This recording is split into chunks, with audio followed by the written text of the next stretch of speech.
फातिहा जे पढ़ण खां बाद शफ़ा जा। हज़रत अबू सईद ख़ुदरी रिवायत थो करे, हुज़ूर अनवर सल्लल्लाहु अलैहि वसल्लम जा केतिरा सहाबी सफ़र में हुआ, कंहिं अरब कबीले में वञी सहड़िया। उते हिननि पंहिंजी महिमानी घुरी, जीअं मुसाफ़िर महिमानी घुरंदा आहिनि। उन्हनि कोन ॾिनो कुझु बि, इनकार कयो। ओचितो उन्हनि जे अमीर सरदार खे को विछूं जो लंघु लॻो। हीला घणा हलायूं, आराम न पियो आयो, विछूं जे लंघ जी ख़बरदार थियनि। किन चयो मुसाफ़िरनि खां पुछो, मतां उन्हनि वटि को हीलो हुजे। को आयो हिकिड़ो पुछणु, साहिबी सगोरे चयो त मां हिन जो इलाजु कंदुसि। असां तव्हांखे मानी घुरी, तव्हां न ॾिनी, हींअर एवज़ सां असां इहो कमु कंदासीं। महिमान हुजो हा त पोइ ख़िदमत करे, मां दम कंदुसि, सूर छॾे वेंदो, ॿकरियुनि जो असांखे हेतिरो घणो ॾियणो पवंदो। पोइ हुन बि इहा ॻाल्हि क़बूल कई। पोइ साहिबी सगोरो वियो, फातिहा सूरत पढ़ी हुनते दम कीअं सूर लही वियो। पोइ वलर वठी हेॾे आया, पाण वटि अची झलियऊं। साहब में तकवा ऐं तहारत एॾी हुई जो अहिड़ा बुखिया, अहिड़ा तकलीफ़ वारा बि हुया, पर खीर चुको बि ॾुही न पीतऊं। चयूं, हे असां वरितो आहे क़ुर पाक जे वज़ीफ़े करण जे एवज़ में, तंहिं करे इन मज़ा नफ़ो कोन वठिबो।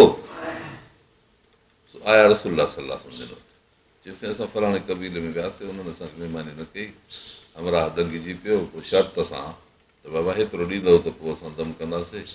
पोइ उहो असां कमु कयो, हुननि खे फ़ाइदो थिए। धड़ ॿकरियुनि जो आंदो आहे, असां फ़ाइदो नथा वठूं, जाइज़ हुजे त सही रखूं, न त मोटाए ॾियूं।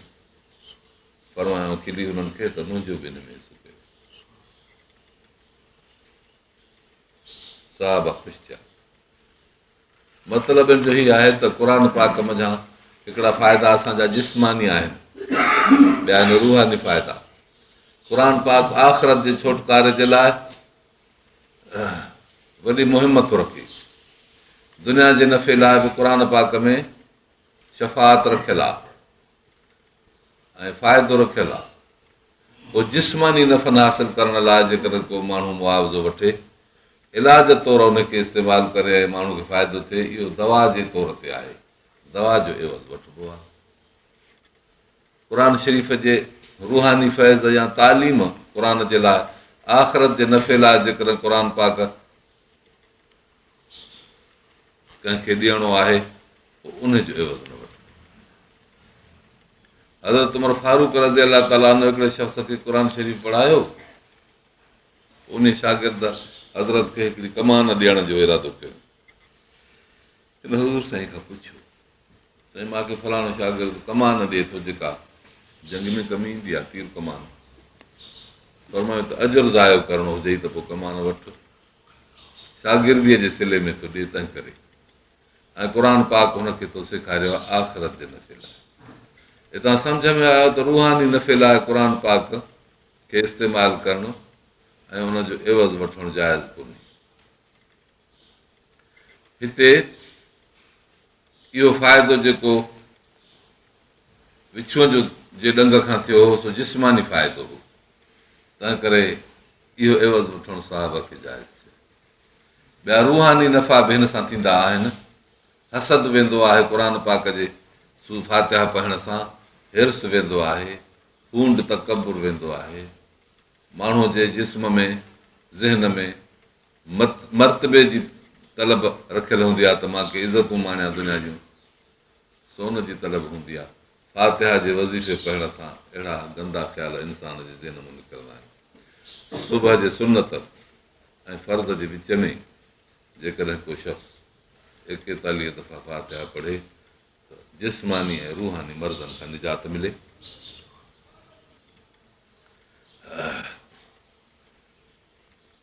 हीउ फातिहा जो शरफ़ ऐं बयानु हुयो। ऐं हिन जे लाइ काफ़िया जो लक़ब बि अचे थो। काफ़िया माना किफ़ायत कंदड़, काफ़िया जी माना आहे किफ़ायत कंदड़। हीअ जेका फातिहा आहे त वॾी किफ़ायत कंदड़ बि आहे, जो माण्हू जॾहिं इहा फातिहा पढ़े थो, इमाम त सभिनी खे किफ़ायत करे थी वञे, ॿ माण्हू हुजनि, 5 15 हुजनि, 5000 माण्हू हुजनि, इमाम जेकॾहिं फातिहा पढ़े त सभिनी जे लाइ किफ़ायत करे। तंहिं करे अल काफ़िया बि हिन जो लक़ब आहे। काफ़िया माना किफ़ायत करण वारी, जो क़िराअत ख़ल्फ़ल इमाम पढ़ण जी जो मसइलो इन सां हल थिए थो। हदीस पाक में अहिड़ियूं रिवायतूं अचनि थियूं जिन मंझां साबित थिए थो त इमाम जे पुठियां पढ़णु घुरिजे, पर तहक़ीक़ खां बाद इहा ॻाल्हि साबित थी आहे त इहो सारो मसइलो तालीम जे लाइ हुयो। जिन माण्हुनि खे फातिहा शरीफ़ न ईंदी हुई, क़ुर शरीफ़ जी तालीम माण्हू नबी अकरम सल्लल्लाहु अलैहि वसल्लम जे आम तरह क़िराअत मां वठंदा हुआ, क़ुर ॿुधंदा हुआ, उतां क़ुर सिखंदा हुआ। आहिस्ते आहिस्ते क़ुर ॿुधंदा विया, सिखंदा विया। नबी साईं जन बि सारो क़ुर शरीफ़ ईअं निमाज़ुनि में पढ़ी ॿुधायूं, ईअं पढ़ी ॿुधायूं। अहिड़ी तरह सां इहो मामिलो इहो। बहरहाल हिन सूरत जो नालो काफ़िया बि आहे, माना किफ़ायत कंदड़। उनजो बहस पंहिंजी जाइ ते इनशा अल्लाह ईंदो।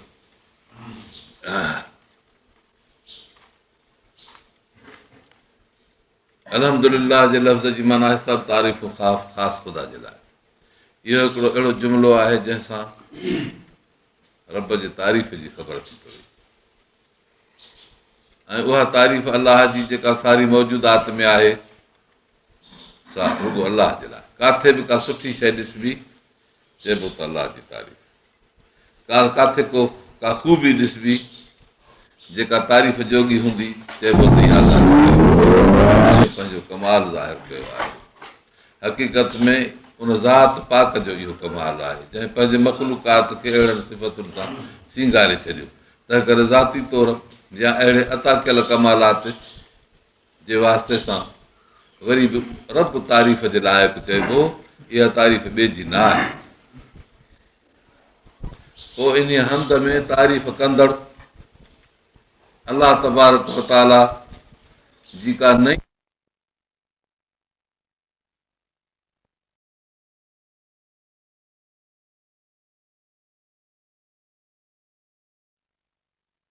कमालात आहिनि, उन्हनि तारीफ़नि जो बयानु ख़बर आहे। अलाह तबारक व तआला जी तारीफ़ में हर हमद कंदड़ इहा ख़बर थो ॿुधाए त रब जी ज़ात हक़ीक़त में महमूद ऐं असुल खां वठी साराहियल आहे। बसि मां रुॻो चवां थो अल्हम्दुलिल्लाह अलाह जी, इहो मतिलबु आहे। बाक़ी ॿी का नई तारीफ़ ख़ुदा जी पैदा कजे पंहिंजे तरफ़ां, ईअं कोन्हे। मख़लूक ख़ालिक जे औसाफ़ खे छा पैदा करे, इहो त मुश्किल आहे। माना रुॻो रब जे तारीफ़नि जो इक़रार, इहा अलाह जी तारीफ़ आहे। अलाह जूं नेमतूं तमामु घणियूं आहिनि, ॻणे नथियूं सघजनि। वैन तउदू नेमत अलाह ला तुहसूहा, अलाह जी नेमतुनि खे केरु ॻणे सघंदो। उन्हनि सभिनी नेमतुनि मां बेइंतहा नेमत, अणखुट नेमत, समुंडनि खां मथे नेमत वजूद क़ुर पाक जो आहे, जेको अलाह ताला असांखे ॾिनो, जंहिंसां इंसान ज़ात जी इंतिहाई तरक़ीअ जो तालुक। इंसान खे रब ताला अणखुट हयाती ॾिनी आहे, ॿियूं सभु शयूं ख़तम थी वेंदियूं, आसमान ॿेड़िजी वेंदा, समावात मतवियात बि यमीनी, आसमान बि ॿेड़िजी हिकिड़े पासे ॾे हलिया वेंदा। यौम तुबद्दलुल अर्ज़ु ग़ैरुल अर्ज़, इहा ज़मीन बि बदिलाई वेंदी, इहा बि न रहंदी। पोइ इंसान खे अहिड़ो वजूद मिलंदो आख़िरत जो जेको दाइमी ऐं हमेशह जो हूंदो। इहो सिलसिलो नेमतुनि जो जारी थी वियो। ॿियूं ज़ाहिर में केतिरियूं जिस्मानी नेमतूं ऐं रूहानी बरकतूं रब ताला जे तरफ़ां सिधियूं या अणसिधी तरह सां अलाह जे तरफ़ां आहिनि। अखियूं रब पैदा कयूं, उन्हनि में नूर नज़र जो भरियईं ऐं बसीर जी तजली सां उन खे रोशन कयईं। कन ॾिनई, उन्हनि में ॿुधण जी ताक़त रखियईं। इहो संदसि सिफ़त समीअ जो फैज़ आहे। रब ताला ज़ुबान ॾिनी, ॻाल्हाए थी, इहो कलीम जे तजलीअ जो कमाल आहे। दिमाग़ आहे, सम्झ भरी अथसि, इहो संदसि अलीम जी सिफ़त जो तासीर आहे। बदन वजूद सघ उन में, इहो संदसि क़दीर जो कमाल आहे। क़दीर रब जी सिफ़त। जिस्म में हयाती आहे, हईअ जे तजली जो असरु। अलाह ताला थो फरमाए, अस्माउल हुस्ना, रब तबारक व तआला जा नाला जहिड़ा बि वठंदव सुहिणा नाला। मतिलबु त जहिड़ियूं बि सिफ़तूं चइजनि ऐं उहे नाला वठजनि बरकत वारा सुहिणा नाला, जंहिंजो फैज़ हर वक़्तु काइनात ते इंसाननि जे मथां ख़ासि तरह बरतिजी रहियो आहे। अलाह ताला जूं महिरबानियूं हमेशह बाननि ते आहिनि ई आहिनि। उन रहम ऐं करम ऐं संदसि इनायतुनि मां जेकॾहिं कंहिं बि तरफ़ खां हिजाब अची वञे त बानो कोरे जो कोरो थी वञे, बेकार थी वञे।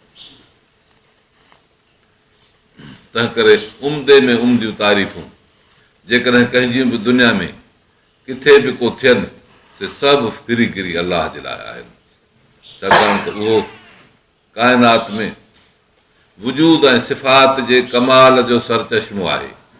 नेमतूं उतां फुटी वजूद जे हर क़िस्म जे मौजूदात ते उन ज़ात बाबरकात खां अची पहुची तासीर थियूं कनि।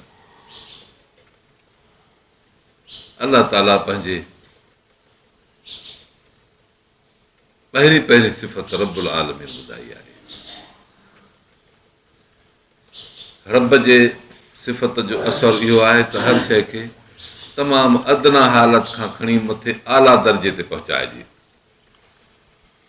तंहिं करे इहो लफ़्ज़ ख़ासि रब जो लफ़्ज़ ॿिए खे न चइबो। मख़लूकात सारी पाण मुहताज आहे, ॿिए खे कमाल ताईं उहा मख़लूक कीअं पहुचाईंदी? अलाह ई आहे जो हर शइ खे हद ते पहुचाए। पाणी जे कतरे मझां इंसान बणाए, ॿिज जे दाणे मझां सलाह फुटाए, वण पैदा करे, फल जे हद ते पहुचाए। इहा इंसान जी ताक़त किथे आहे? रब जे फज़ल जो इहो शाहकार आहे। रब माना पालींदड़, उहो जहाननि जो परवरदिगार आहे। हे आहे रब्बुल आलमीन। आलमीन आलम चइबो मां सिवला, अलाह खां सवा।